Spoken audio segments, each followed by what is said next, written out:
दुरूद शरीफ पढ़ लें।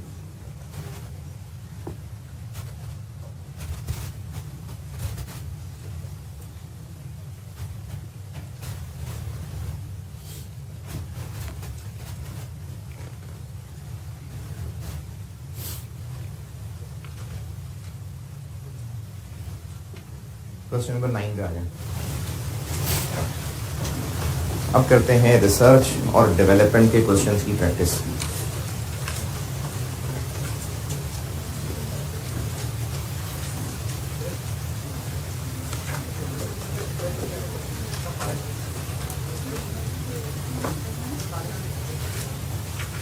कंडीशन का इसमें ना उसने ज़्यादा डिस्कशन नहीं की डेवलपमेंट पे। अभी हम देखेंगे ना रिसर्च डेवलपमेंट के सवाल, तो वो सवालों को देख के लगता है कि वो रिसर्च डेवलपमेंट इसके ऊपर तस्करा कर रहा है। यहाँ पर उसने सिर्फ इतना लिखा था वैक्सीन डेवलप कर ली, तो कुछ ज़्यादा कहानियाँ नहीं सुनाई डेवलपमेंट की। तो जिस सवाल में डेवलपमेंट फेज की कहानियाँ सुनाई होंगी ना, उसमें फिर हम कंडीशन को कहीं ना कहीं एडजस्ट कर लेंगे। अब मैं आपको प्रैक्टिस करा रहा हूँ कि जिनमें रिसर्च डेवलपमेंट की डिस्कशन, अब उन पे आते हैं। क्वेश्चन नंबर 9 पढ़ लीजिए, करता हूँ डिस्कस।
जी पढ़ लें तो डिस्कस करता हूँ। अच्छा, इसका भी सवाल की रिक्वायरमेंट डिस्कस अंग्रेजी लिखनी है।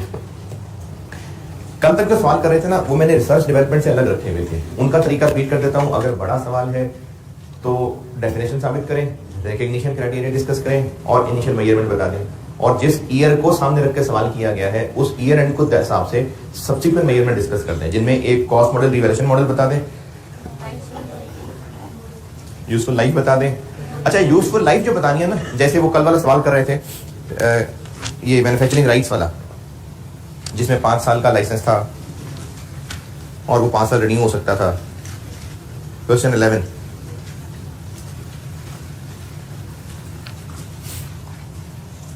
जो चीजें बतानी है ना, जैसे यूजफुल लाइफ बतानी है, तो वो डायरेक्ट फतवे नहीं देने। यानी आपने सिर्फ ये नहीं कहना कि बस 10 साल लाइफ है, सिर्फ अपनी मर्जी बतानी नहीं है, साबित करनी है। जवाब में इस तरह की बातें 10 साल है बस ऐसे ही है कि इस तरह की बातें नहीं करनी है, समझाना है, मतलब जस्टिफाई करना है। जैसे अगर 10 साल कहना है तो क्यों कह रहे हैं हम 10 साल? हम ये कह रहे हैं कि ये 5 साल का पीरियड है, लेकिन 5 साल रिन्यूएबल है एट अ नॉमिनल कॉस्ट और वेल नोन ब्रांड है, तो इसलिए ये रिन्यू होगा, इसलिए यूजफुल लाइफ 10 साल है। तो जो उसने डिस्कशन करने का मार्जिन दिया है उसका जिक्र लाना है बीच में। अगर आप सिर्फ इतना कह देंगे ना कि यूजफुल लाइफ 10 साल है, तो हो सकता है इस बात के एग्जामिनर ने 2 नंबर रखे होते, लेकिन आप उसमें से आधा 1 मिलेगा, क्योंकि आपने उसकी बात का सही जवाब नहीं दिया। आपने सिर्फ इतना कहा कि 10 साल है। क्यों 10 साल है? वो जिस तरह की बात लिख रहा था वो चाह रहा था कि डिस्कशन हो, क्योंकि उसने सवाल की रिक्वायरमेंट में भी यही कहा था कि एक्सप्लेन करें इस बात को विद रीजंस। अगर ये एक्सप्लेन विद रीजंस ना भी कहता, सिर्फ डिस्कस करने को कहता, तो आप जो भी सवाल से कंक्लूड कर रहे हैं ना वो साबित भी करना है, वो वजह बतानी है उसकी। तो रिकग्निशन नहीं बल्कि मेजरमेंट पे आ गया था। कॉस्ट मॉडल, रिवैल्यूएशन मॉडल बताएं, लाइफ बताएं और मेथड बता दें, और जो डाटा है उसकी कैलकुलेशंस कर दें। ये आपको तरीका बताया था। अच्छा, रिसर्च एंड डेवलपमेंट का सवाल वो होगा जिसमें रिसर्च डेवलपमेंट की ज्यादा कहानियां, जैसे इस सवाल में। अब इस सवाल के आंसर में वो जो कल वाली डिस्कशन थी वो ज्यादा हो जाएगी। अब हम अपनी डिस्कशन रिसर्च डेवलपमेंट तक फोकस रखेंगे। नंबर ज्यादा है, आई एडवाइज कि आप कंडीशंस भी छाप दें, आपके सवाल को एक सपोर्ट मिल जाएगी। अगर खर्चे ज्यादा है ना और नंबर भी ज्यादा है, तो मेरा मशवरा है कि आप कंडीशंस भी लिख दें। एक बार वो पेपर पे उतार दें 6 कंडीशन, ये डेवलपमेंट क्राइटेरिया लिखे। अगर रिसर्च डेवलपमेंट का सवाल है और रिसर्च डेवलपमेंट का ही रश मचा हुआ है उसके अंदर, तो उसमें फिर हमारी डिस्कशन मेनली फिर वो नहीं रह जाएगी कि आइडेंटिफाइबल है, यानी इसमें हम डेवलपमेंट कॉस्ट, इंटेंजिबल एसेट होता है ना डेवलपमेंट कॉस्ट, तो डेवलपमेंट कॉस्ट अगर इंटेंजिबल एसेट होता है तो वो भी तो फिर साबित होना चाहिए, वो भी तो डेफिनेशन पे पूरा उतरना चाहिए। नहीं जाग रहे हैं? वो भी डेफिनेशन पे पूरा उतरना चाहिए, वो भी आइडेंटिफाइबल नॉन मॉनेटरी होना चाहिए। लेकिन अगर रिसर्च डेवलपमेंट का सवाल एग्जामिनर बना रहा है तो ज्यादा उसका ये मसला नहीं है कि आप आइडेंटिफाइबल साबित करें। डेवलपमेंट कॉस्ट होता है इंटेंजिबल एसेट। आपकी डिस्कशन इस वक्त रिसर्च और डेवलपमेंट और उन खर्चों की पहचान पे ज्यादा फोकस्ड होगी। जैसे इस सवाल के अंदर सवाल देख के पता चल रहा है कि सारी डिस्कशन रिसर्च डेवलपमेंट पे ही है। जिनको थोड़ी सी अंग्रेजी में मसला आया हो, मैं समरी बता देता हूं। पहले पैराग्राफ में लिखा हुआ था कि जो फोकस लिमिटेड है वो मल्टीमीडिया प्रोजेक्टर्स, ये समझ लें, ये प्रोजेक्टर मल्टीमीडिया, तो ये इस तरह के प्रोजेक्टर बनाया करते हैं और इनका एक रिसर्च एंड डेवलपमेंट डिपार्टमेंट है ताकि वो नए से नए मॉडल इंट्रोड्यूस कराते रहें। ये पहले पैराग्राफ में लिखा है। किसी को बेटा इंग्लिश भी समझना आती है ना, वो पूछ लिया करें, और मैं सवालों की डिस्कशन एक सेंटेंस के हिसाब से किया करूंगा। मैंने पहला पैराग्राफ बताया है अभी। दूसरा पैराग्राफ, एक वेला सा रिसर्चर था, अपनी जिंदगी जीने वाला फ्रीलांसर, मिस्टर टैलेंट, नाम भी टैलेंट रखा हुआ उसने। तो उसने एक कॉन्सेप्चुअल पेपर यानी अपना एक आइडिया इस कंपनी को भेजा और बताया कि वो एक नए टाइप ऑफ प्रोजेक्टर इजाद करके हमें बताना चाहते हैं। हमने कहा ठीक है, वेलकम, बताएं आप। और एग्रीमेंट ये हुआ कि वो रिसर्च और डेवलपमेंट ये दोनों फेज देखेगा, सुपरवाइज करेगा और इस बात के टोटल 8 मिलियन रुपए लेगा at a lump sum remuneration of 8 million, यानी टोटल 8 मिलियन लेगा। लेकिन अगर रिसर्च ही फ्लॉप हो गई और ये फैसला हुआ कि आगे डेवलपमेंट नहीं होनी है, फिर 8 मिलियन नहीं लेगा, फिर उसको 2000 पर आर के हिसाब से पे किया जाएगा। ये दूसरे पैराग्राफ की कहानी। इसमें अंग्रेजी का कोई मसला है तो बोलिए। सवाल पढ़ना आप नहीं, और बड़ा जरूरी होता है सवाल पढ़ना। जिन्होंने भी पढ़ा है, जिन्होंने भी पहले 2 पैराग्राफ की अंग्रेजी में कोई एतराज? अच्छा, अब नीचे है खर्चों की लिस्ट और आपसे पूछा है discuss the accounting treatment of each of the above cost in light of IAS 38। तो हमने इन सब खर्चों को एक एक करके बताता जाना है कि इनकी क्या हमने अकाउंटिंग करनी है। सवाल का डाटा देख के और इन खर्चों की लिस्ट देख के ये पता चल रहा है कि रिसर्च डेवलपमेंट का सवाल है। तो फिर डिस्कशन में ना हमें ये साबित करने की जरूरत नहीं है कि development cost identifiable non monetary asset है, कंट्रोल है, वो डिस्कशन नहीं। हमारी डिस्कशन होगी उन कंडीशंस के ऊपर। नंबर काफी ज्यादा है ये सवाल काफी पुराना, उस दौर में IAS सोल्यूशन नहीं छापता था। बहरहाल ये मेरे उस्ताद के सोल्यूशन बनाया हुआ है तो मैंने उसी को ये ले लिया है। इसमें आई एडवाइस, जो कि उन्होंने नहीं लिखा लेकिन मेरी नसीहत ये है कि हम ना इसमें सवाल के इस तरह शुरू करें कि रिसर्च कॉस्ट एक्सपेंस बननी चाहिए, डेवलपमेंट कॉस्ट कैपिटलाइज हो जानी चाहिए अगर फॉलोइंग कंडीशंस मीट हो रही हो। वो 6 पॉइंट्स लिख दें और अब उसके बाद डिस्कशन में ये लिखें इनको एक एक करके, क्योंकि कहा है discuss the accounting treatment of each of the above. एक एक का जिक्र करते जाते हैं। अब आप वो पॉइंट्स की शक्ल में भी कर सकते हैं, वैसे बुलेट पॉइंट भी बना सकते हैं। टूल कंज्यूम, टूल्स कंज्यूम की का मतलब ये होता है कि ये ना कंज्यूम, कोई कंज्यूम होने वाली चीज है। टूल्स हैं कोई इंस्ट्रूमेंट्स वगैरह हैं। जैसे जब आप केमिस्ट्री के लैब में प्रैक्टिकल करते रहे हैं तो उसमें जो बीकर्स और वो ट्यूब्स और इस तरह की चीजें इस्तेमाल हो रही होती हैं, तो वो उनके इस्तेमाल में टूट भी जा रही होती हैं, या एक दफा इस्तेमाल होती है फिर दोबारा इस्तेमाल वाली नहीं रह जाती हैं। इनको टूल्स कंज्यूम कह सकते हैं, यानी टेस्टिंग के लिए इस्तेमाल होने वाली चीजें। तो रिसर्च या डेवलपमेंट? क्यों? देखें, टेस्टिंग दोनों फेजेस में होती है, रिसर्च फेज में भी टेस्टिंग होती है, डेवलपमेंट टेस्टिंग होती है। तो इसलिए इसका आंसर ये होगा कि अगर ये रिसर्च फेज में टेस्टिंग के दौरान इस्तेमाल होने वाले हैं तो रिसर्च कॉस्ट, और अगर डेवलपमेंट फेज में टेस्टिंग में इस्तेमाल होने वाले हैं तो डेवलपमेंट कॉस्ट। ये जो टेस्टिंग है ना, दोनों फेजेस में होती है। Next, furnishing of new lab.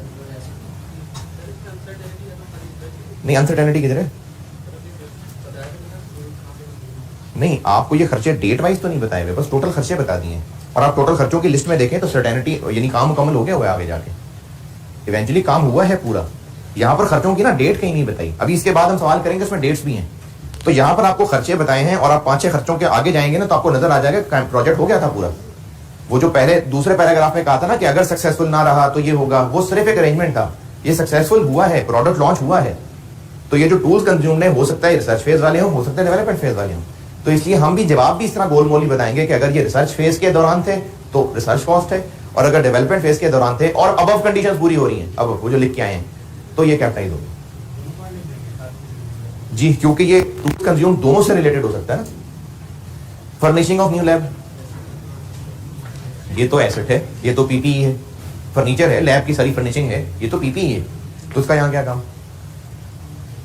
इनकी डेप्रिसिएशन। तो लैब के इक्विपमेंट की, लैब के एसेट्स की डेप्रिसिएशन का क्या करें? सेम जवाब। अगर रिसर्च फेज की टेस्टिंग में यूज हो रहे हैं तो रिसर्च कॉस्ट, और अगर डेवलपमेंट फेज की टेस्टिंग में यूज हो रहे हैं तो डेवलपमेंट कॉस्ट, अगर अब कंडीशंस पूरी हो रही हैं तो। क्या? वही तो कह रहा हूं कि लैब इक्विपमेंट की फर्निशिंग तो पीपीई है, उसकी डेप्रिसिएशन की बात कर रहा हूं। फर्निशिंग है ना, हम ये कहेंगे फर्निशिंग तो पीपीई है, उसकी डेप्रिसिएशन भी तो होगी ना। उस डेप्रिसिएशन को रिसर्च एंड डेवलपमेंट में बांट रहे हैं। यानी जवाब में फर्निशिंग का जिक्र भी आया, और फर्निशिंग का जिक्र करने के बाद कि ये पीपीई है, उसके बाद उसकी डेप्रिसिएशन का जिक्र करने। Next, salaries paid to research associates, ये रिसर्च कॉस्ट है। Cost of conducting tests in UK, UK में जाके कहीं टेस्ट किए हैं और जिस डिवाइस पे टेस्ट किए हैं ये अल्टीमेटली इस प्रोडक्ट का हिस्सा बनने वाली है, तो ये फाइनलाइजेशन की चीज लग रही है ना, डेवलपमेंट कॉस्ट है। Remuneration paid to Mister Talent on successful completion of research, ये रिसर्च कॉस्ट है। एक्सपेंस जी, क्योंकि पैसे इसको रिसर्च के देने, on successful completion of research, ये पैसे उसके हैं ही रिसर्च की कमाई, वो दोनों काम कर रहा है ना, तो उसको हमने रिसर्च के पैसे भी देने, डेवलपमेंट के भी देने। तो ये वाले पैसे रिसर्च के थे। Expenses on preparing technical feasibility research, ये आपको बताया था कि फिजिबिलिटीज के जो खर्चे होते हैं वो रिसर्च होते हैं। Cost of manufacturing the samples before commencement of commercial production, commercial production का मतलब होता है ये जो बिल्कुल फाइनल डिजाइन हो गया, अब चीजें बनानी है और बेचनी है, इसको कमर्शियल प्रोडक्शन कहते हैं। और कमर्शियल प्रोडक्शन शुरू करने से पहले सैंपल्स मतलब टेस्टिंग, तो ये डेवलपमेंट है। Material imported for commercial production, ये IS 38 नहीं है तो इन्वेंट्री है। कमर्शियल प्रोडक्शन यानी जो चीजें प्रोड्यूस करके बेचा करेंगे उसके लिए रॉ मटेरियल खरीदा है, ये तो IS 2 है, इन्वेंट्री। तो ये इन्वेंट्री है और IS 2 के तहत डील होगी। Final payment to Mister Talent, ये किस चीज के पैसे होंगे? ये फिर डेवलपमेंट के ही होंगे, क्योंकि पीछे रिसर्च वाले तो दे दिए, तो ये डेवलपमेंट वाले हैं। और अगर डेवलपमेंट की कंडीशन पूरी हो रही है जो ऊपर लिखी है तो ये कैपिटलाइज होगा। प्रोडक्ट लॉन्च करने के एक्सपेंसेस, प्रोडक्ट लॉन्च करने के एक्सपेंसेस, ये तो एडवर्टाइजिंग एक्सपेंस है। प्रोडक्ट मार्केट में लॉन्च होता है, ये तो एडवर्टाइजिंग एक्सपेंसेस हैं। तो प्रोडक्ट लॉन्चिंग एक्सपेंसेस, ये एडवर्टाइजिंग एक्सपेंस जी।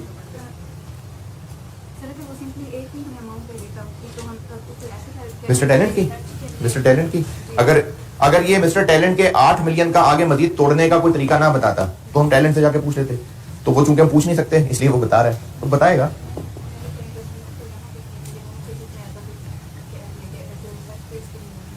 नहीं, आप मिस्टर टैलेंट की बात कर रहे हैं।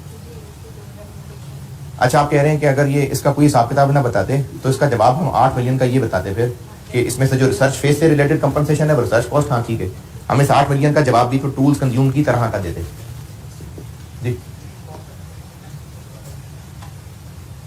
टेस्टिंग कॉस्ट क्या होती है? बिल्कुल फाइनल, I-16 बेशक फाइनल प्रोडक्ट बना के देख रहे होते हैं ना कि सही बने कि नहीं बने, तो जब कस्टमर्स के लिए बना के बेचना शुरू कर दें, ये उससे पहले बनेंगे या बाद में? पहले ही बनेंगे ना। तो before commencement of commercial production, commercial production से पहले सैंपल्स बना के देख रहे हैं, तो ये टेस्टिंग कॉस्ट है, फाइनल टेस्टिंग कॉस्ट। और ये कमर्शियल प्रोडक्शन से पहले वाली टेस्टिंग है, तो ये डेवलपमेंट फेज में आ रही है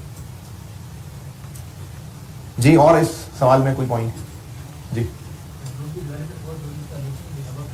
हाँ जी, वो कंडीशन हमने इसके ऊपर लिखी थी, नंबर देखे ना 15, तो इसके हमने ऊपर कंडीशन छाप दी थी, और फिर नीचे जिसका भी डेवलपमेंट कॉस्ट कैसे कहेंगे अगर वो कंडीशन पूरी हो रही है तो।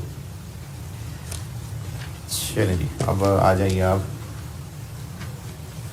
क्वेश्चन नंबर 19 पे आ जाए। Question number 19, Dove limited, spring 2021।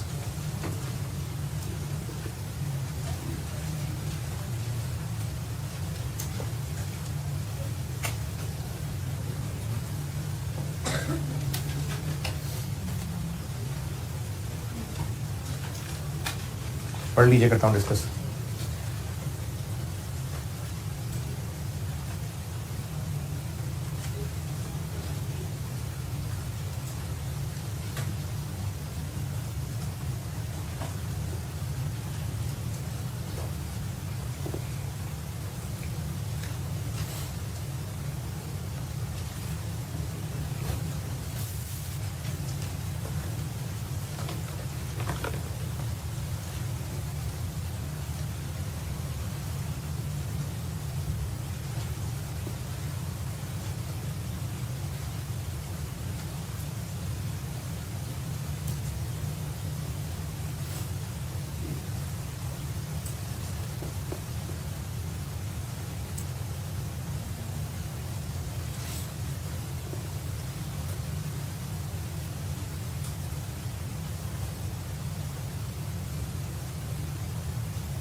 हाँ जी, पढ़ लें तो डिस्कस करूँ।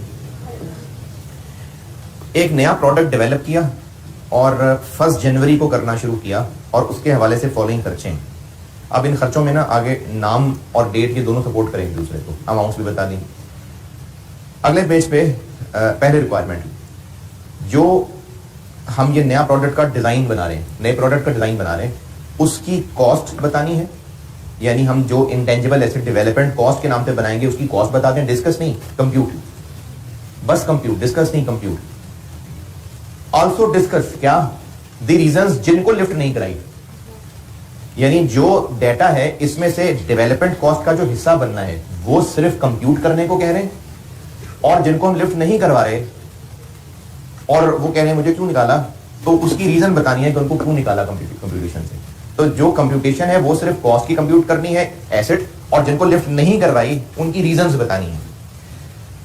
इसके लिए आप सामने डेट्स रखेंगे ना तो महीने आपको समझ आएंगे। ये जो डेवलपमेंट फेज है या रिसर्च डेवलपमेंट फेज है, इसकी टोटल जिंदगी कहां से कहां तक है? 1 जनवरी से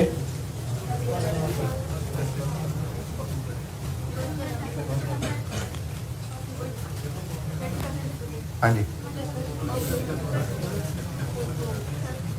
The recognition criteria, last paragraph, for capitalization was met on 1st April and commercial production was commenced. इतनी तो अगर 1 नवंबर को कमर्शियल प्रोडक्शन शुरू की है, इसका मतलब वहां तक फिर काम पूरा हो गया। तो ये फेज पूरा हो गया 31 अक्टूबर, ये टोटल 10 महीने का टाइम। कंडीशंस पूरी हुई हैं 1 अप्रैल,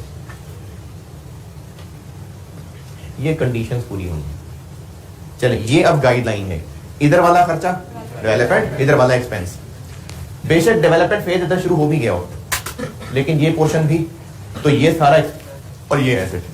तो इसलिए पहले तो कहा है कि कॉस्ट बता दें, तो पहले तो सिंपली कैलकुलेशन कर देते हैं। अब जब कैलकुलेशन कर रहे हैं हम कि इंटेंजिबल एसेट की टोटल कॉस्ट क्या बननी है, तो इससे पहले वालों को तो टोटली इग्नोर करना है। जैसे जनवरी में होने वाली इवैल्यूएशन छोड़ देते हैं, फरवरी से मार्च प्री प्रोडक्शन प्रोटोटाइप। अच्छा, अब अगर आप नाम देखेंगे प्री प्रोडक्शन प्रोटोटाइप, ये डेवलपमेंट की एग्जांपल है, लेकिन आगे डेट देखेंगे तो ये कंडीशंस होने से पहले की हैं, इसलिए ये नहीं आएगा। प्लांट नाम से देखें तो बिल्कुल डेवलपमेंट है, और डेट्स देखें तो भी डेवलपमेंट है। तो क्वेश्चन नंबर 19, ये स्प्रिंग 21 का है। कॉस्ट ऑफ डेवलपमेंट कह दें, डेवलपमेंट एसेट कह दें, इंटेंजिबल एसेट कह दें।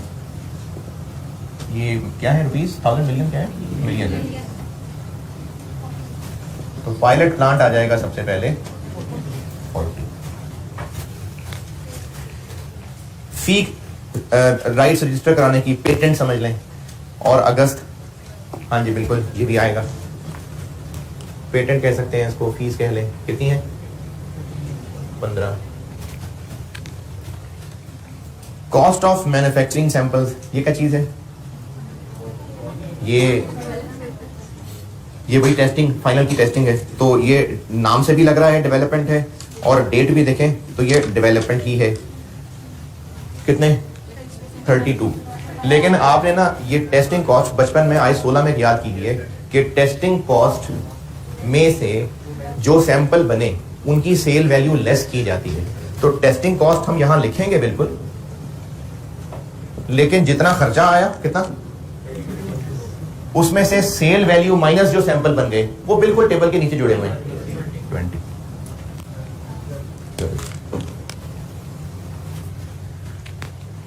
जो मैंने आपको IS-16 की लिस्ट दी थी ना कंपोनेंट्स वाली, और कहा था यही सेम है, तो यही चीज बचपन में पड़ी हुई है कि जो टेस्टिंग कॉस्ट हुआ करती है उसमें से माइनस कर लेते हैं सेल वैल्यू ऑफ जो सैंपल बने। तो ये 20 टेबल के जस्ट नीचे दिया हुआ है। जी सेल वैल्यू ना, से NRV तकरीबन सेल वैल्यू ही होती है ना, कि अब ये जो सैंपल बनाए हैं ये नेट कितने के बिक जाएंगे। टेस्टिंग कॉस्ट में से जो सैंपल बनाए हैं उनकी हम सेल वैल्यू माइनस करते हैं कि इतनी तो रिकवरी हो जाएगी, तो NRV वही है जो रिकवरी होनी है, तो इसलिए माइनस कर लिया। ब्रांड बिल्डिंग कॉस्ट, ये क्या चीज है, ब्रांड को बनाने के लिए ब्रांड बिल्डिंग कॉस्ट, ये वैसे क्या होगा, क्या ये देखें, ब्रांड बिल्डिंग के ब्रांड किसी तरह बिल्ड हो सके तो ये एडवर्टाइजमेंट है। कोई 2-4 मॉडल रख लेंगे, उनको ब्रांड एम्बेसडर बना देंगे, ऐड चलाने शुरू कर देंगे कि ब्रांड बिल्डिंग इमेज बन सके, तो ये एडवर्टाइजमेंट का खर्चा है, इसलिए ये नहीं आएगा। और इसमें एक स्टूडेंट को जज्बाती गलती के लिए ऐसे फेंका कि टेबल तो यहां बंद कर दिया, अब स्टूडेंट कहेगा बस सवाल पूरा हो गया, लेकिन आगे एक पैराग्राफ में भी खर्चे बताए हुए हैं। लोग जो काम कर रहे होंगे इन दोनों फेजेस के अंदर उनकी सैलरीज बताई हैं, और कुछ जरूरी एट्रीब्यूटेबल खर्चे बताए हैं, 5 मिलियन और 1.5 मिलियन, और ये है पर मंथ। तो हमें फिर उनको नंबर ऑफ मंथ से मल्टीप्लाई करना है। कितने महीने कैपिटलाइजेशन में आ रहे हैं, यहां से लेके यहां तक 7 महीने, तो 7 महीने की सैलरीज और बाकी ओवरहेड ये भी कैपिटलाइज होंगे। 5 एक है और 1.5 एक है, यानी 6.5, 7 महीने। 7 महीने तो बचपन में जब भी महीने करते थे 7/12 करते थे, तो वो 7/12 उस चीज को किया करते हैं जो साल की फिगर होती है, उसको पहले बाय 12 करते हैं, उससे वो 1 महीने की बच जाती है, फिर इंटू 7 करते हैं। वो तो असल में होता यह है कि जिस चीज को हम 7/12 कर रहे होते हैं ना, तो हम पहले इसको बाय 12 कर रहे होते हैं, फिर इंटू 7 कर रहे होते हैं। देखने में अच्छा नहीं लगता, इसलिए इस तरह लिखा करते हैं, वरना असल में ये बाय 12 ये इसको कर रहा होता है। तो कोई साल की चीज होगी तो बाय 12 करेंगे ना। ये 6.5 क्या है, ये तो ऑलरेडी पर मंथ है, तो इसलिए इंटू 7 महीने क्या बना 45.5 2.5। जी जी, लेकिन इसी का हिस्सा है, इसी का हिस्सा ही है। देखें इंटेंजिबल एसेट वो अलग से जरूर होता है, लेकिन ये जो हम बना रहे हैं डेवलपमेंट कॉस्ट, इसी को ही रजिस्टर कराने के लिए हम फीस दे रहे हैं। मैंने तो समझाने के लिए पेटेंट कह दिया ना, हो सकता है पेटेंट की डेफिनेशन ना आती हो, चीज वैसी सी मिलती जुलती, तो इसीलिए इसी का हिस्सा बना दिया।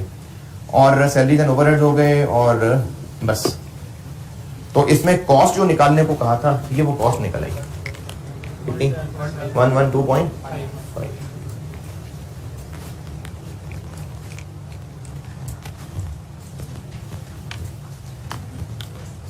Also discuss the reasons for ignoring any of the above expenditure in the computation। चले शुरू से आते हैं। Evaluation of possible alternatives।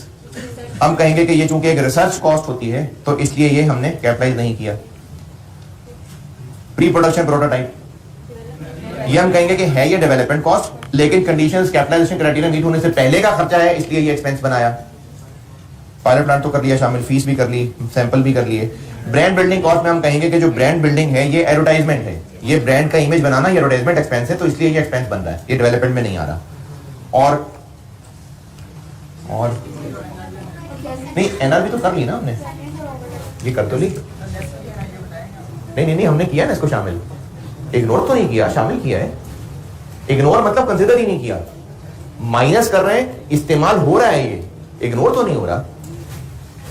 हाँ जी, सैलरीज एंड अदर ओवरहेड्स भी हैं, क्योंकि ये शुरू से लेके आखिर तक चल रहे थे, तो इसमें हम कहेंगे कि जो कंडीशन से पहले के खर्चे थे वो चूंकि कैपिटलाइजेशन क्राइटेरिया से पहले के हैं, इसलिए उनको भी हमने इग्नोर कर दिया।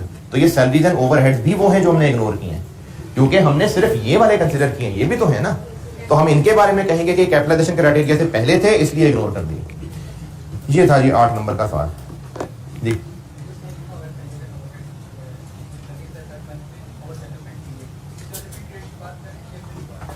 डेवलपमेंट और रिसर्च, इस सवाल में रिसर्च कब से कब तक चली? ये तो कैपिटलाइजेशन क्राइटेरिया मीट होने की डेट बताई है, डेवलपमेंट फेज की तो नहीं है। आप क्या पूछ रहे हैं बताएं? आप ये पूछ रहे हैं कि ये जो उसने सैलरीज बताई हैं ये सिर्फ डेवलपमेंट फेज की बताई हैं? हाँ, आप ये कह रहे हैं ना कि वो सिर्फ डेवलपमेंट फेज की बताई हैं, रिसर्च फेज की नहीं है, ये कह रहे हैं। तो मैं ये पूछ रहा हूँ कि रिसर्च फेज कहां से कहां तक चला, डेवलपमेंट फेज कहां से कहां तक चला? नहीं, यहां से फर्स्ट 4 को कंडीशंस पूरी हुई थी, डेवलपमेंट फेज से पहले भी चल रहा था, तभी तो वो प्रोटोटाइप वगैरह आए थे। तो ये जो उसने कहा ना कि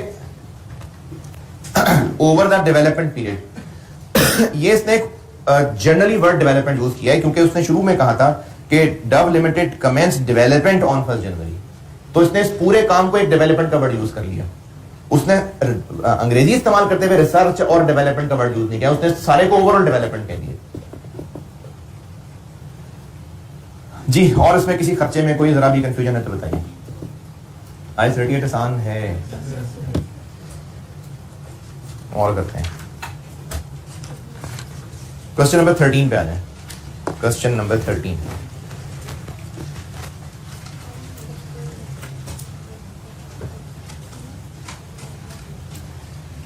ये जो क्वेश्चन नंबर 13 है, मैं पहले बता दूं क्योंकि पढ़ते हुए आपको फिर मुश्किल होगी।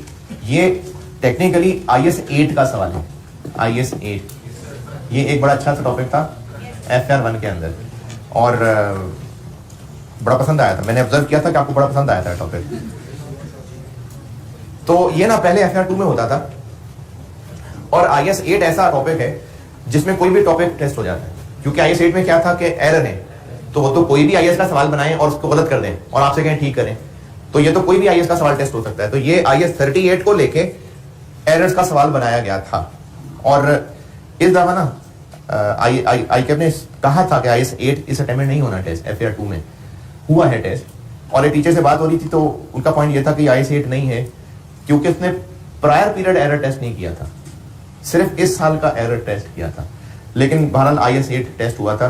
तो अब आप चूंकि FR 1 में पढ़ चुके हैं, फिर भी IS 8 FR 2 में इंपॉर्टेंट है, तो मैं उसको कराऊंगा रिवाइज। IS 20 नहीं कराऊंगा, IS 36 IS 40 नहीं कराऊंगा, IS 8 कराऊंगा क्योंकि वो इंपॉर्टेंट है और आपने FR 1 में बेशक पढ़ा हुआ है, लेकिन मैं उसको जरूर FR 2 में रिवाइज करवाऊंगा। तो ये है IS 8 का सवाल।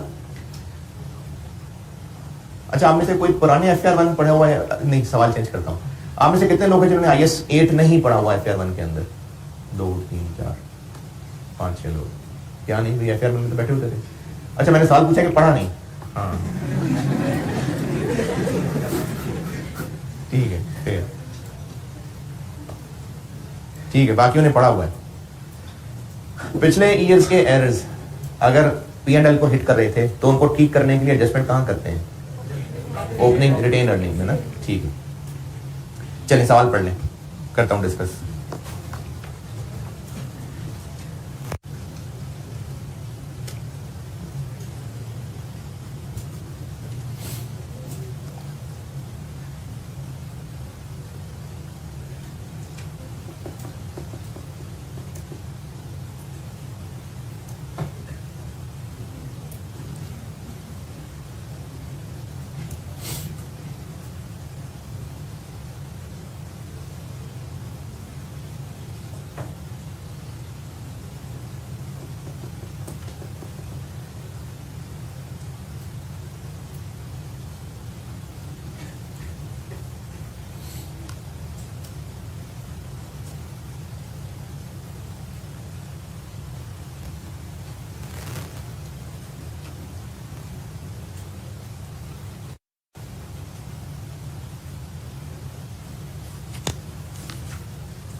हाँ जी, पढ़ लें तो डिस्कस करें।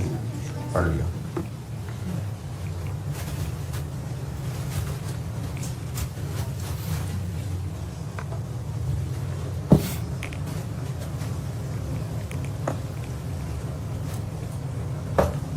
अच्छा, इसमें एक नजरों का धोखा ये है कि ये जो 2014 वाला कॉलम है जिसमें 8 और 4 लिखा हुआ है और उसका टोटल कितना आ रहा है? 12। और जो 15 वाला कॉलम है इसके टॉप पे 12 लिखा हुआ है। तो स्टूडेंट को लगता है कि शायद वो जो पिछला क्लोजिंग था ये वो ओपनिंग है। नहीं, ये ऐसा नहीं है। ये इत्तेफाक से 12-12 है, अदरवाइज ये ऐसा नहीं है। अच्छा जी, 2 साल हैं, 1 जुलाई 13 से 1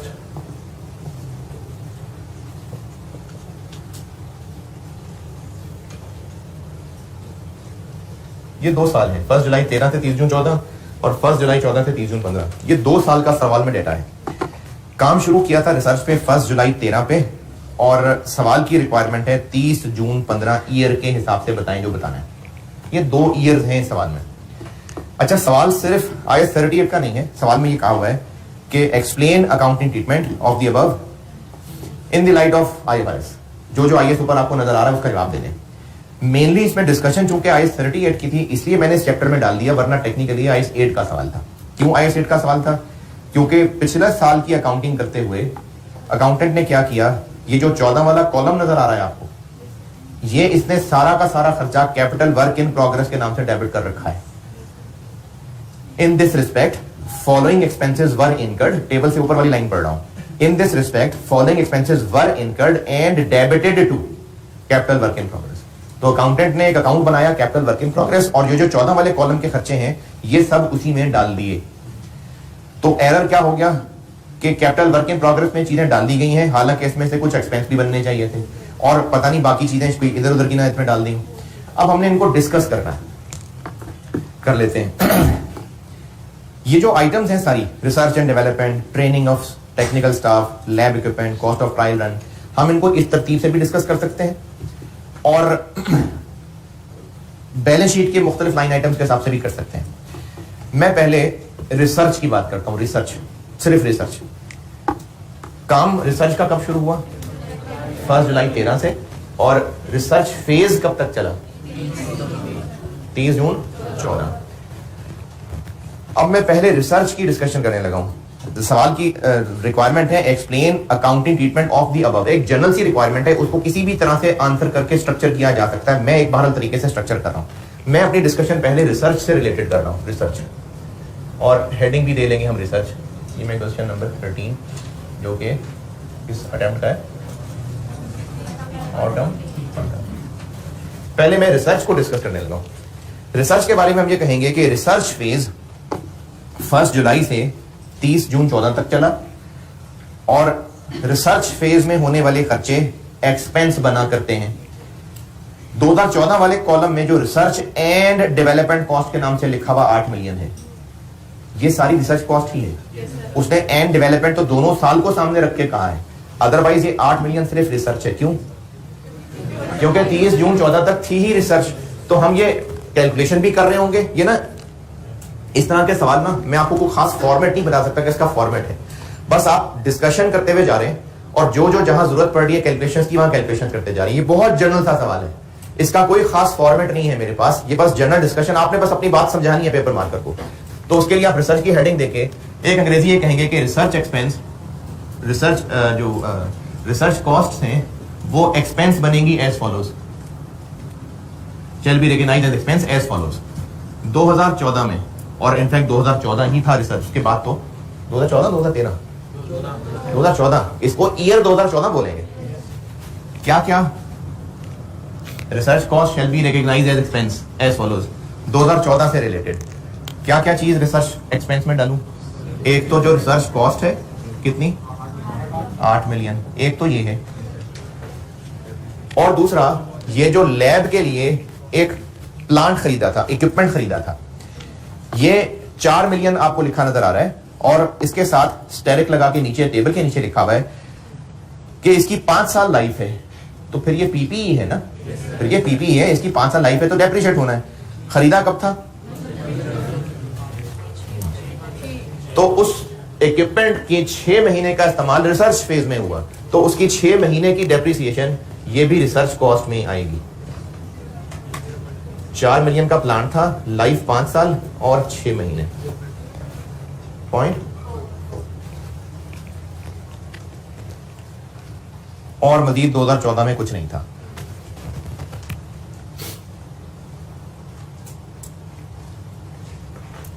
अच्छा, चूंकि IAS 8 का सवाल है, कैसे पता IAS 8 का सवाल है?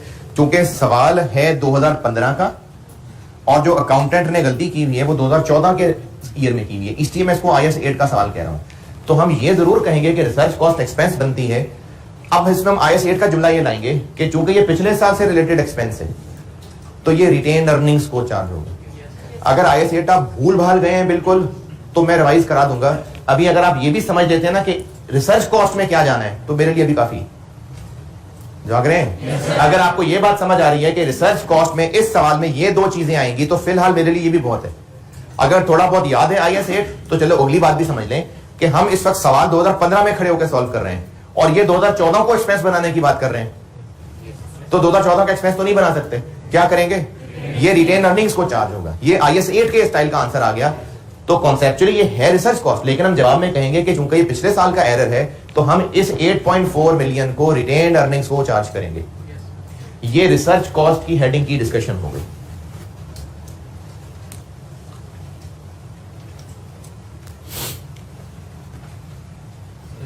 जी जी बोलिए।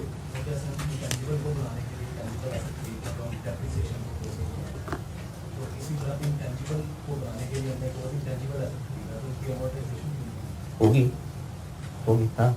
ये सवाल ये है कि अगर एक इंटेंजिबल एसेट को बनाने के लिए एक और इंटेंजिबल एसेट इस्तेमाल हो रहा है, तो उसकी अमोर्टाइजेशन इसकी कॉस्ट में आनी चाहिए, बिल्कुल आनी चाहिए। अगर ऐसा कभी होगा तो बिल्कुल आएगी।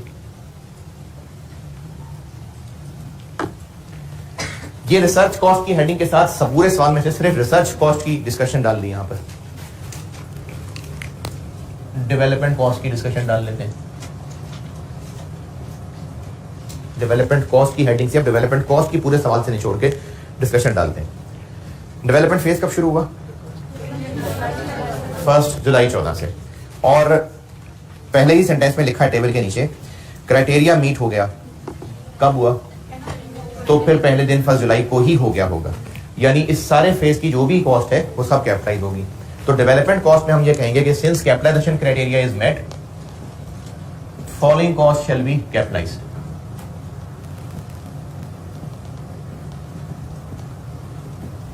Following cost shall be capitalised.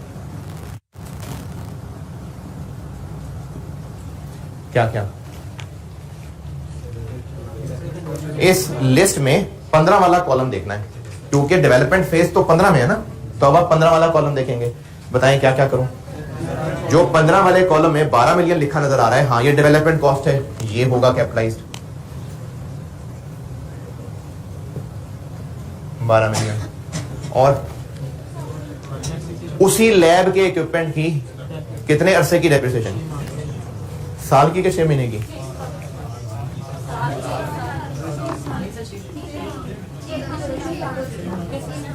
Development phase पूरा साल नहीं चला है, डेवलपमेंट फेज यहां पर कंप्लीट हो गया। ये बात लिखी हुई है, commercial production was started from 1 जनवरी 15। तो डेवलपमेंट कॉस्ट फार्मूला पूरा हुआ है तो कमर्शियल प्रोडक्शन शुरू हुई है ना, तो डेवलपमेंट फेज 6 महीने चला है, तो इस 6 महीने की डेप्रिसिएशन को हम कैपिटलाइज करेंगे। और 6 महीने ही की कैलकुलेटेड थी पहले, तो ये डायरेक्टली लिख देता हूं। पिछले 6 महीने की ये थी तो अगले 6 महीने की भी यही होगी।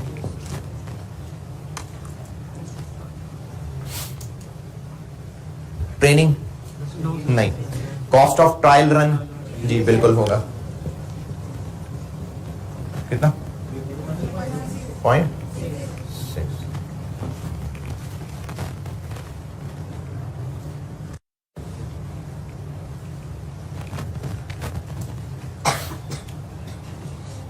और चूंकि इसके बाद 6 महीने आगे चल रहे हैं मजीद, तो अब हम कहेंगे कि अब इसके में अमोर्टाइजेशन भी करेंगे। ये डेवलपमेंट कॉस्ट की हेडिंग में अब इसकी में अमोर्टाइजेशन भी करेंगे। अमोर्टाइजेशन ऑन डेवलपमेंट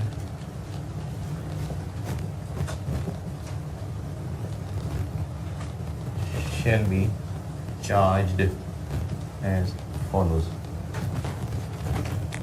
13 मिलियन की जिंदगी 10 साल 6 महीने, क्योंकि ये वाले 6 महीने देखें 1 जनवरी को काम पूरा हो गया ना, कमर्शियल प्रोडक्शन शुरू, तो डेवलपमेंट फेज ये 6 महीने चला, इस फेज के खर्चे कैपिटलाइज किए, और अब चूंकि ये अवेलेबल फॉर यूज है तो इस 6 महीने की अमोर्टाइजेशन भी होगी। ये वो अमोर्टाइजेशन 0.6। ये डेवलपमेंट खर्चे की डिस्कशन। हाँ जी, हाँ ये बताया ना यहाँ, यही तो कह रहा था मैं यहाँ कि रिसर्च कॉस्ट जो वो कैपिटल वर्क इन प्रोग्रेस बना आया है, ये एक्सपेंस बननी चाहिए, और चूंकि पिछले साल की है तो हम इसको रिटेन अर्निंग में चार्ज करेंगे। ये बताइए ना करेक्ट ट्रीटमेंट। ये तो हुआ ही 2015 में है ना, डेवलपमेंट वाला काम जो भी मैंने यहाँ लिखा है ये तो हुआ ही 2015 में है, ये है जो 2014 में हुआ था। तो इसकी करेक्ट ट्रीटमेंट हमने बताई है कि जो कैपिटल वर्क इन प्रोग्रेस बनाया हुआ है ये चीजें एक्सपेंस बनेगी, यानी रिटेन अर्निंग में चार्ज होंगी। यानी फिर एक और प्लांट लिया होता।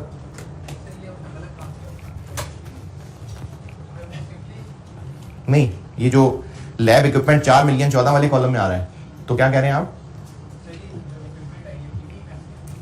हाँ,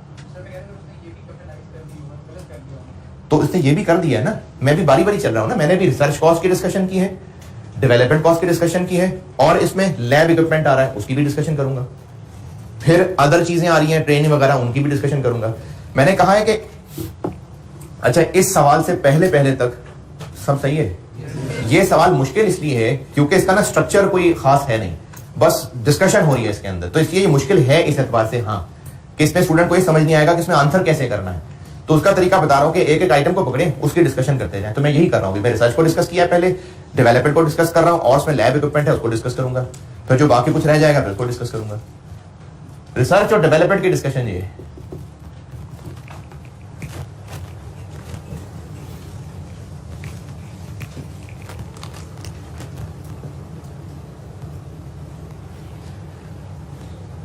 अब मैं आता हूं लैब इक्विपमेंट पे।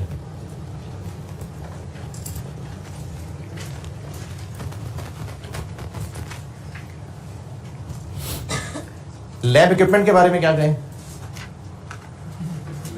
कि 2014 में जो इसको कैपिटल वर्क इन प्रोग्रेस में डेबिट कर दिया था, ये गलत है। ये एक अलहदा प्लांट है जो I-16 के मुताबिक पीपीई बनना चाहिए, और इसकी डेप्रिसिएशन ये हम ऑलरेडी डिस्कस कर चुके, लेकिन दोबारा बता देता हूं। It was wrongly debited to capital work in progress. It should now be recorded as PPE and its depreciation should be treated as follows. ये कैपिटल वर्क इन प्रोग्रेस में डेबिट कर दिया था गलती से, असल में ये पीपीई बनना चाहिए, और इसकी डेप्रिसिएशन के साथ हम ये मामला करेंगे। 1 जनवरी 14 से लेके 30 जून 14 तक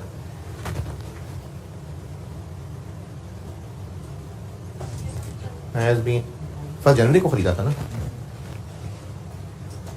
included in research cost, ये कर लिया। 1 जुलाई 14 से 31 दिसंबर 14 तक has been capitalized in development cost, और बाकी 6 महीने की P&L को चार्ज होगी।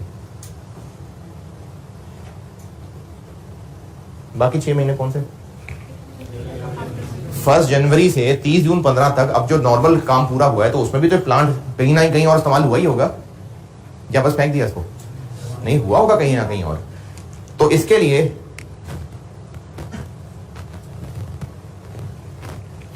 देखिए पीपीई बनाएंगे इसको, इसकी डेप्रिसिएशन पहले 6 महीनों की रिसर्च में भी हमने शामिल कर ली, अगले 6 महीनों की डेवलपमेंट में शामिल कर ली, अगले 6 महीनों की इसके बारे में कोई गाइडेंस नहीं है। तो इसके लिए ये बेहतर है बात बताना कि ये 6 महीने की डेप्रिसिएशन अगर किसी और एसेट की कॉस्ट में कैपिटलाइज नहीं होनी तो ये P&L में जाएगी। क्या पता कोई और प्रोजेक्ट शुरू कर दिया हो, क्या पता कहीं और डेवलपमेंट शुरू हो गई हो, हमें नहीं पता। तो हम इस 6 महीने के बारे में कहेंगे कि मैं यहाँ नहीं दिख रहा, नीचे है जगह ज्यादा, इसमें हम ये कहेंगे कि इन 6 महीनों की डेप्रिसिएशन अगर किसी और प्रोजेक्ट को चार्ज होनी है तो वहां कैपिटलाइज होगी, अदरवाइज P&L को चार्ज होगी। हमें नहीं पता ना इन 6 महीने में और क्या हुआ है लैब इक्विपमेंट के साथ। हो सकता था ना लैब, अब देखें पूरी लैब बनाई हुई है, तो हो सकता है कोई और डेवलपमेंट कॉस्ट शुरू हो गई हो, हमें नहीं पता। तो हम ये कहेंगे कि इस 6 महीने की डेप्रिसिएशन अगर किसी और प्रोजेक्ट में इस्तेमाल हो रही है तो उसको कैपिटलाइज होगी, अदरवाइज P&L में जाएगी। जी जी, वो पिछले साल की थी ना असल में। देखें हम इस वक्त 2015 की सवाल डिस्कस कर रहे हैं। अच्छा, मैं फिर आपको बता रहा हूं ये सवाल मुश्किल इसलिए है कि इसके आंसर का स्ट्रक्चर मुश्किल है। आप अभी IS 8 चूंकि भूले भूले हों तो मेरी मेन इस वक्त रिक्वायरमेंट आपसे ये है कि आपको ये कैलकुलेशन और रिसर्च में कितना जाना है, डेवलपमेंट में कितना जाना है, ये पता चल जाए क्लियर। इसमें तो नहीं है एतराज। अब इसको मैं IS 8 में जब फिट करता हूं तो हम चूंकि 2015 को आंसर कर रहे हैं तो रिसर्च कॉस्ट थी ही सारी 2014 वाली, तो पिछले साल का एक्सपेंस जाता ही रिटेन अर्निंग को, P&L को नहीं जाता। इसके बाद मैंने एक जुमला बोला था कि ये चूंकि पिछले साल का एक्सपेंस बनना था तो हम इसको रिटेन अर्निंग्स को चार्ज करेंगे। यानी IS 8 का सवाल नहीं है, वैसे 14 पूछ रहे हैं जी, तो फिर ये P&L है। हाँ। नहीं ना, एरर हुआ था ना, टेबल के ऊपर वाला सेंटेंस पढ़े ना। Following expenses were incurred and debited to capital work in progress. Capital work in progress एक एसेट का नाम होता है। IS 23 बिल्डिंग के लिए हम ये नाम इस्तेमाल कर रहे होते थे, तो अकाउंटेंट ने इसको कैपिटल वर्क इन प्रोग्रेस का नाम से एक एसेट बनाया और ये उसमें डेबिट कर दिया था। हाँ, वो अब हम ठीक कर रहे हैं कि ये पिछले साल एक्सपेंस बनना चाहिए था, एसेट नहीं, एक्सपेंस बनना चाहिए था, लेकिन पिछला साल था तो हम उसको रिटेन अर्निंग को चार्ज करेंगे। जी किसको? पीपीई को। जी आपने पढ़ा IS 8? तो हो तो सारा कुछ अभी ही बुक्स में रहा होता है। पिछले साल की बैलेंस शीट हम दोबारा तो नहीं बना सकते, लेकिन पिछले साल की बैलेंस शीट जब रीस्टेट करेंगे, साथ कंपैरेटिव रीस्टेट होते तो उसमें ये प्लांट आएगा, उसमें हम इसको पिछले साल के प्लांट के कॉलम में शो करेंगे, बिल्कुल करेंगे। इस सवाल की IS 8 के एतबार वाली डिस्कशन IS 8 रिवाइज होगा। अभी मेरा ज्यादा फोकस IS 8 पे नहीं था, मेरा ज्यादा फोकस इस पे था कि इसको 38 के हिसाब से हम समझें। प्लांट भी डिस्कस हो गया, लैब इक्विपमेंट, और इस सवाल में क्या रह गया? Training cost. तो उसके लिए अलग हेडिंग देके हम कह देंगे कि 2015 में जो ट्रेनिंग कॉस्ट इनकर हुई है ये एक्सपेंस बन जाएगी। अच्छा, बेशक मैं कर रहा हूं सवालों की प्रैक्टिस, लेकिन हो रही है, ये एग्जाम क्वेश्चंस की प्रैक्टिस ही हो रही है। अच्छा जी, अब आप आ जाइए पेज नंबर जी, हाँ जी, शेल्फ लाइफ यूजफुल लाइफ को कहते हैं। पेज नंबर 196 पे आ जाए। ये रिसर्च और डेवलपमेंट की प्रैक्टिस बहुत है। अभी एक सवाल होमवर्क भी दे देता हूं आपको, 2 सवाल, छोटे छोटे सवाल है, 2 सवाल। अरे जबानी सवाल है यार, ये तो मैं डिस्कस कर रहा होता तो इतनी देर लगती है ना, आपने तो सवाल खोलना और पीछे आंसर पढ़ लेना है। जी जी,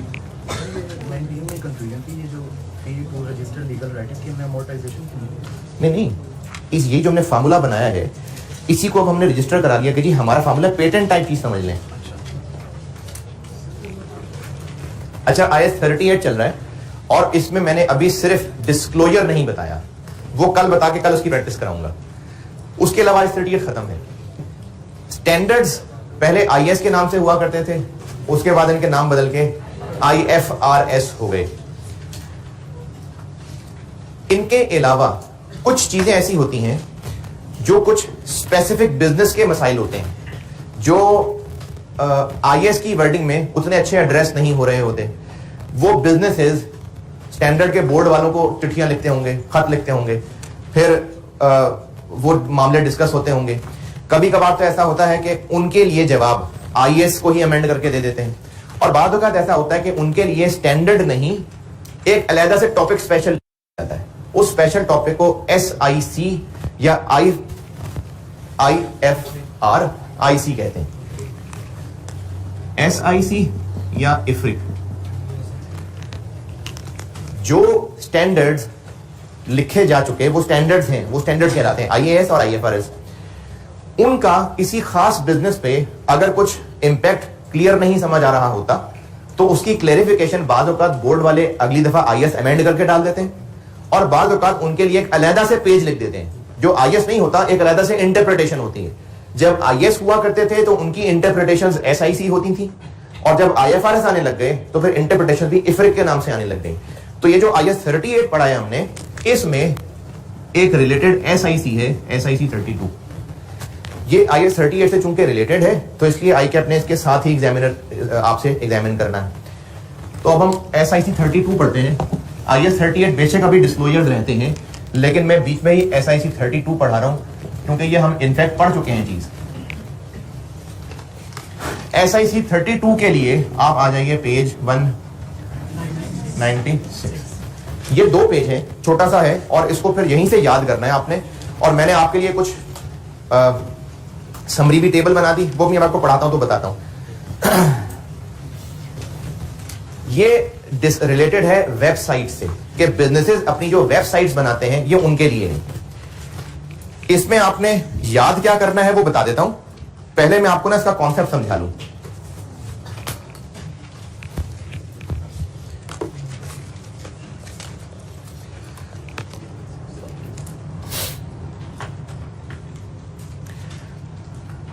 अच्छा, ये आपने लिखना है अपने रजिस्टर में, पता तो चले कि हमने पढ़ा है। इसकी हेडिंग दें, साथ लिखें कि पेज नंबर फलाने पे जाना है। आपको कैसे याद रहेगा कि हमने पढ़ा था ये?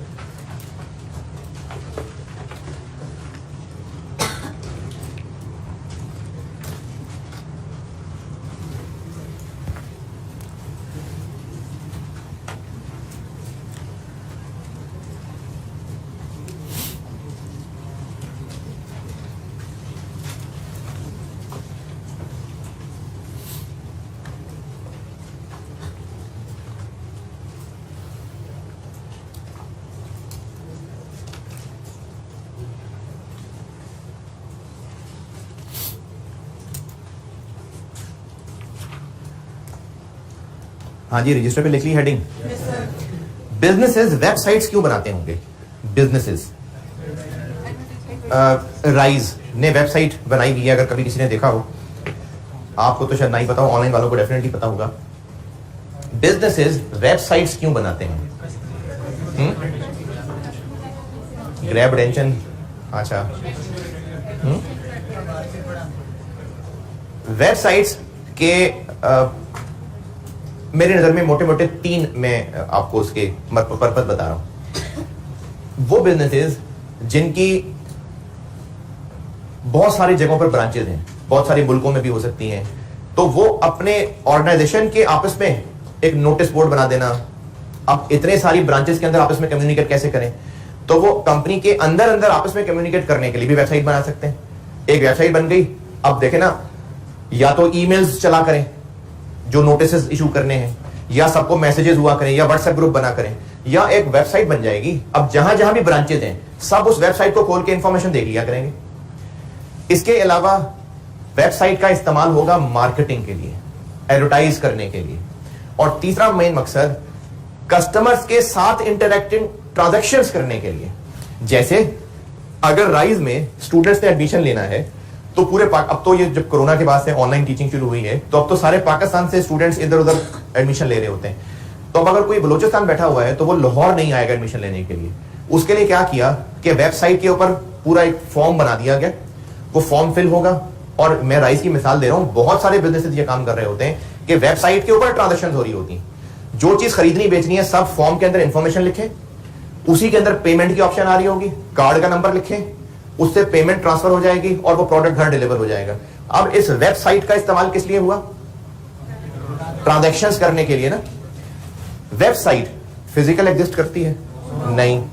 अगर वेबसाइट किसी से बनवाई है, जो कि यकीनन बनी बनाई तो नहीं मिली होगी, खुद बनवाते ही है वेबसाइट, बनी बनाई तो नहीं है कि मेरी वेबसाइट में अनारकली से खरीद के लाऊं, मेरी वेबसाइट है, बनवानी पड़ती है।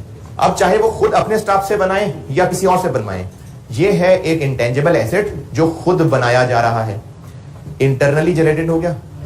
तो चूंकि ये एक इंटरनली जनरेटेड इंटेंजिबल हो गया तो इसमें वही रिसर्च और डेवलपमेंट वाला कॉन्सेप्ट लगेगा, इसलिए इसके बाद करवाया मैंने ये। तो बिल्कुल ऐसा ही है, वेबसाइट के टॉपिक को बिल्कुल रिसर्च और डेवलपमेंट की तरह हैंडल किया जाता है। लेकिन चूंकि ये एक बहुत टेक्निकल टॉपिक था तो अलहदा से SIC लिख दिया गया। अब आपने याद क्या करना है, पहले पेज पे आइए, इसमें यही जो सामने है 196, इसमें 1.2 ABCD ये ना स्टेजेस लिखी हुई हैं। वेबसाइट बनाने में स्टेजेस हैं, पेज 196। ए क्या है? Planning stage. नाम से क्या लग रहा है? अभी बेशक आगे इंग्लिश ना पढ़े, नाम से क्या लग रहा है? प्लान होता होगा कि वेबसाइट पे क्या क्या इंफॉर्मेशन हमने देनी है, क्या क्या कंटेंट उस पे आएगा, क्या हमने से पर्पस लेना है, क्या ट्रांजैक्शंस करनी है, प्लानिंग हो गई। उसके बाद application and infrastructure development.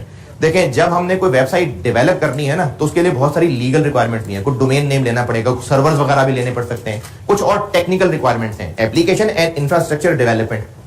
C क्या है? ग्राफिकल डिजाइन डेवलपमेंट का मतलब है कि वेबसाइट दिखेगी कैसे, उसके पेजेस किस तरह के होंगे, ये भी डिजाइनिंग करने वाली बात है। उसके बाद है कंटेंट डेवलपमेंट, कि उस वेबसाइट पे होगा क्या, उस वेबसाइट पे क्या रखना है, ये कंटेंट डेवलपमेंट है। ये चारों स्टेजेस पूरी होती है तो वेबसाइट बनती है। Planning, application and infrastructure development, graphical design development और कंटेंट डेवलपमेंट। इसके बाद एक और स्टेज है जो अगली लाइन में लिखी हुई नजर आएगी आपको, ऑपरेटिंग स्टेज। अगले पॉइंट में कुछ 7-8 वर्ड्स छोड़ के ये कह लें कि 5 चीजें हैं, ये नाम आपने याद रखने हैं। यानी 1.2 ये रट्टा लगाना है आपने इस पेज पे से 1.2।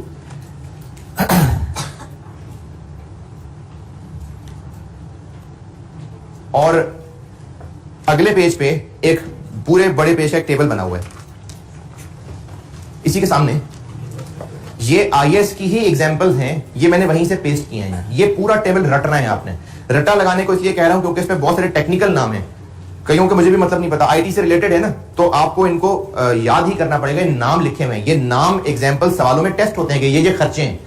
तो इस टेबल में जो आपको ये लेफ्ट कॉलम में सारे खर्चे दिए हुए हैं, ये आप नाम याद करेंगे क्योंकि पेपर में ये नामों में से पूछ के टेस्ट हो जाएगा। तो इसलिए ये जो अगले पेज पे पूरा टेबल है ये रटना है, ये पूरा टेबल ना, ये स्टैंडर्ड में है भी कहीं आगे, पार्ट्स किसी और पार्ट में जाके स्टैंडर्ड में है। अगर आपने स्टैंडर्ड साथ लेके जाना है तो ये वही पेज है, आप बेशक ना रटें इसको। ये जो पूरा पेज है ना 197, दोनों टेबल्स, पूरा पेज जो भरा हुआ है, ये पूरा पेज रटना है। अगर स्टैंडर्ड साथ लेके जाना है तो उसके अंदर ये छपा हुआ है, बेशक ना याद करें। अच्छा, अब ये सब है क्या? वेबसाइट बनाने की 4 स्टेजेस हो गई। कौन कौन सी? प्लानिंग, इंफ्रास्ट्रक्चर, ग्राफिकल डिजाइन और कंटेंट। इनमें से आप नामों को सोच के सिर्फ अंदाजा लगाइएगा, रिसर्च कौन सी होगी? प्लानिंग, शाबाश। और डेवलपमेंट, बाकी सब 7 वर्ड डेवलपमेंट लगा हुआ है। बी सी डी तीनों में देखें डेवलपमेंट का वर्ड लगा हुआ है। तो हां, ऐसे ही है। ये चारों स्टेजेस में से पहली स्टेज रिसर्च की तरह की है और बाकी 3 डेवलपमेंट की तरह की हैं। तो इनकी अकाउंटिंग वही फॉलो होगी जो I38 ने सिखाई है। यानी प्लानिंग स्टेज का सारा खर्चा एक्सपेंस, और डेवलपमेंट स्टेजेस जो 3 हैं कैपिटलाइज अगर वो कंडीशंस पूरी हो रही हैं। ऑपरेटिंग स्टेज क्या होती है? ऑपरेटिंग स्टेज होती है कि वेबसाइट रन कर रही है बस। अब जब वेबसाइट रन कर रही है तो उसके अंदर मेंटेनेंस भी आ सकती है, फर्दर अपग्रेडेशन भी आ सकती है। तो ये वैसे ही जैसे नॉर्मल एसेट की जिंदगी होती है, ये ऑपरेटिंग स्टेज। इसकी क्या ट्रीटमेंट होती है? मेंटेनेंस का खर्चा एक्सपेंस, और अगर कोई अपग्रेडेशन आ जाए तो क्या करना है। तो इसलिए ये जो नाम है ये आपने याद कर लिए, और उनकी ट्रीटमेंट क्या हो गई? प्लानिंग की रिसर्च वाली ट्रीटमेंट, और डेवलपमेंट की स्टेजेस की डेवलपमेंट वाली ट्रीटमेंट। अच्छा, अब इसमें टेक्निकल बात क्या है? टेक्निकल बात ये है कि ये जो डेवलपमेंट वाले 3 नाम लिखे हुए थे, इनके खर्चे का क्या करना है? लेकिन अगर इस खर्चे का मकसद, अगर वेबसाइट का मकसद एडवर्टाइज करना था, फिर सब एक्सपेंस है। ये बात दोबारा, ये जो वेबसाइट थी ना, अगर ये बन रही है ट्रांजैक्शंस के लिए, अगर ये ट्रांजैक्शंस के लिए बन रही है या कस्टमर्स के लिए कोई जरूरी इंफॉर्मेशन है, जैसे स्टूडेंट्स हैं, अब स्टूडेंट्स यहां कॉलेज में आके बोर्ड देख रहे नहीं देख रहे, कौन सी छुट्टियां कब होंगी, टाइम टेस्ट प्लान क्या होगा, अगर वो सब भी वेबसाइट पे शेयर हो रहा है तो एडवर्टाइजमेंट है वो नहीं, वो भी कस्टमर्स के साथ इंटरेक्शन है, ये भी बिजनेस के लिए होने वाली एक्टिविटी है। तो अगर वेबसाइट का मकसद कस्टमर्स के साथ ट्रांजैक्शंस करना है, उनके साथ इंटरेक्ट करना है, आपस के लोगों के साथ इंटरेक्ट करना है, इंफॉर्मेशन की जगह रखनी है, तो ये रिसर्च डेवलपमेंट के तौर पे कॉन्फर्म होगा। अगर वेबसाइट का मकसद एडवर्टाइज करना है तो सारा खर्चा एक्सपेंस है, और अगर इंटरेक्ट करना, ट्रांजैक्शंस करना भी है और साथ थोड़ी थोड़ी एडवर्टाइज करना भी है, तो जो पोर्शन एडवर्टाइजमेंट से रिलेटेड होगा वो एक्सपेंस है, और बाकियों के लिए रिसर्च और डेवलपमेंट की गाइडेंस है। समझ आई बात? ये SIC 32 मैंने आपको पढ़ा दिया। अब आपने है, ये जो मैंने आपको सारी बातें बताई हैं, इसको मैंने टेबलर की शक्ल में लिखा हुआ है इसी 196 पेज के एंड पे। जो मैंने बोला है ये वही है जो यहां लिखा हुआ है। अभी जो मैं कुछ देर पिछले 5-7 मिनट में बोला है ना, वो मैंने 196 के एंड पे एक टेबल बना के लिखा हुआ है। पेज 196 के एंड पे एक टेबल बनाया हुआ है, ये मैंने ही बनाया हुआ है। ये जो अभी मैंने ज़बानी बातें की है ना, उसी को मैंने इंग्लिश में लिखा है, तो आप इनको पढ़ लें, यही सब मैंने है जो भी बोला है। और जो अगले पेज पे पूरा टेबल है, ये IS का पेज है, लिखा इसमें भी यही सब हुआ है, लेकिन इसको छापने का मेरा मकसद ये था कि इन सब स्टेजेस का नाम लिखा हुआ है और उसके अंदर होने वाले खर्चों की एग्जांपल्स लिखी हुई हैं। आप ये टेबल क्यों याद कर लें? क्योंकि आपको ना जिस तरह रिसर्च डेवलपमेंट फंड ना खर्चों के लिस्ट ठीक है बताएं इसमें से कौन कौन से खर्चे का क्या करना है, तो ये नाम ही इतने अजीब अजीब से होते हैं कि आपको देख के समझ नहीं आएंगे। इसलिए आप इस टेबल को याद कर लीजिएगा ताकि आपको ये याद रहे कि कौन सी स्टेज में कौन कौन से खर्चे होते हैं। प्लानिंग वाले खर्चों का क्या करना है? एक्सपेंस, और बाकी डेवलपमेंट के जो 3 है कैपिटलाइज, बिल्कुल डेवलपमेंट कॉस्ट की तरह अगर कंडीशंस पूरी हो जाए। अब आपका होमवर्क ये है कि एक तो आप ये 2 पेजेस पढ़ के आएंगे, चलें 2 सवाल नहीं 1 सवाल ले देता हूं। एक तो आप ये 2 पेजेस पढ़ के आएंगे और उसके लिए मैं आपसे फिर कल पूछ भी लूंगा बताओ कौन सा खर्चा किस स्टेज में था, और आप 1 सवाल कराइए बस, क्वेश्चन नंबर 20, ये ऑटम 21 का सवाल है। क्वेश्चन 20 ऑटम 21 अजवा लिमिटेड, ये इसी के ऊपर बना हुआ है। हाँ ये है उसी स्टाइल का सवाल जो भी कुछ देर पहले हमने नहीं किया था, है उसी स्टाइल का सवाल, लेकिन ये वेबसाइट के ऊपर बना हुआ है। ये सवाल होमवर्क है और वो 2 पेजेस पढ़ के आने हैं। ओके, कल नोट्स करा के उसकी प्रैक्टिस कराऊंगा इंशाल्लाह। अल्लाह हाफिज।